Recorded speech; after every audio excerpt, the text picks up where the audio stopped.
Let's run with this and apply it to churches, because there have been instances of men presenting as women in churches who expect, even demand to use the ladies' toilets, to attend ladies' prayer meetings, and churches have had difficulties dealing with that. Well, the ladies' prayer meeting example is an interesting one.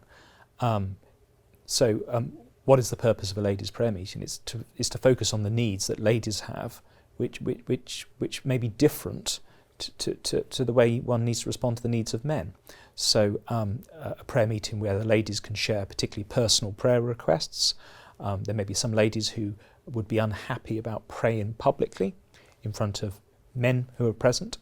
And it may be that the purpose of having this women's prayer meeting may be totally denied and frustrated if biological men were allowed to be present in it. So yes, there's a legitimate aim of restricting trans people, and it would seem to me to be proportionate too if the purpose of that meeting would, as I say, be frustrated. Is there any consideration of religious belief in all of this? Yes, the Equality and Human Rights Commission very helpfully do touch on that in their guidance. In fact, I may just quote the paragraph. It's an example that's given in the guidance, and it's this. A community centre has separate male and female toilets.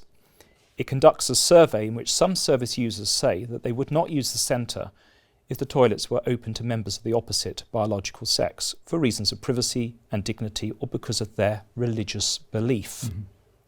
It decides to introduce an additional gender-neutral toilet.